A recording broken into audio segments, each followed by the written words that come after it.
To accompany the gameplay that I'm going to release later, I wanted to make a quick video just discussing the thought that went behind this more board control beatdown style deck I built. As blue has one of the best packages for easy ascension using Tadbuff to special ascend itself to then normal or special enchant itself to then normal ascend to our 2-cost blue Elestrals, and Foamee being able to replace itself on board when destroyed, it lets us easily be able to grasp board advantage by ascending these into our stronger Elestrals, that being Globby and Capricorn. Globby is great as by enchanting extra water spirits, we can chip away more at our opponent's spirit deck a bit faster, limiting what they can do to come back, as well as drawing a card lets us see more of our pieces to really maintain that board control. While Capricorn lets us go a bit wider on our board by whenever it controls the board by destroying the opponent's Celestial, you get a Foamee from your underworld to then be able to chip one away from your opponent's spirit deck, also giving yourself more board advantage to hopefully keep that control even if your opponent can, say, respond to Capricorn. It's a bit tricky to deal with wide boards with the current card pool, so being able to go wide easily while controlling the board feels really good. Accompanying that strong water core, I also run 2 Peliquarius, as searching out our Tadpuffs and Foamees are crucial. So if we don't see them but we see a Peliquarius, we can easily get them, as just being able to search out a Tadpuff for next turn if we have a Globby or Capricorn in hand is an immediate ascension to start getting back that board control.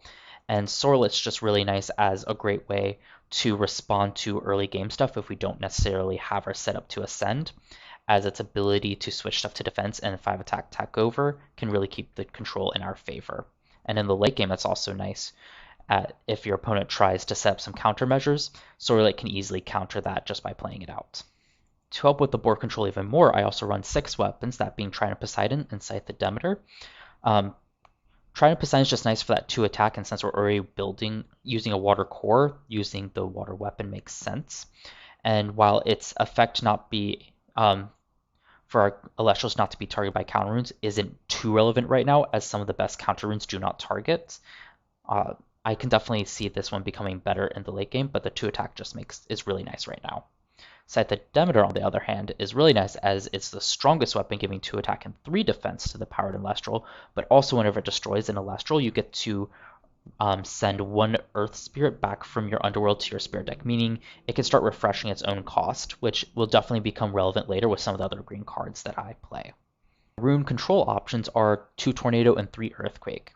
I like running 2 Tornado just to be able to bounce back the Shield of Achilles and other counter runes that try to stop me whenever I send into my Elestrals. Just getting that extra turn to gain that control is really all you need, because once you have that control, even if they can start trying to regain some of that tempo with shield or other responses, Tornadoes already set them behind enough that then we still have plenty of time to respond as well.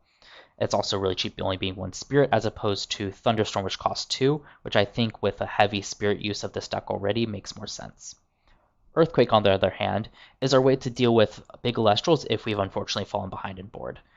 Just an Earthquake and then being able to ascend straight into one of our Capricorns or Globbies should feel really good at being able to gain back that control and tempo. Following along with our weapons, Demeter is great as it can also buff our stuff to help us better control the board with attack. She also gets us our Earth Spirits into our underworld to then refresh with Scythe, but also really just be able to get our spirits into our get value from our spirits and get them into our underworld to then refresh with Scythe is really good. And you'll see that we don't run too many Earth Spirits with the idea that Scythe should be able to get them back if we need them. So all in all, forms a strong core, also because Demeter also allows Scythe to get its full effect of refreshing 2 Earth Spirits.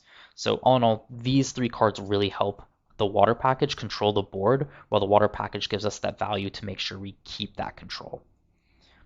Speaking of value, I also run 2 Nectar of the Gods. Just being able to see 2 new cards is nice. Seeing more of your deck is great.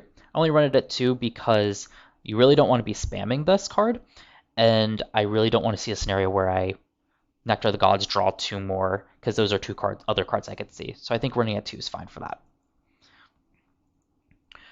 Other utility cards are 3 Ambrosia. As our deck uses a ton of spirits, I think Ambrosia at 3 is crucial to make sure that we can filter back our spirits. 1, not to die, but also a great way to get back spirits if we need to use, say, another Earthquake or need more water spirits for our Trident or to enchant stuff.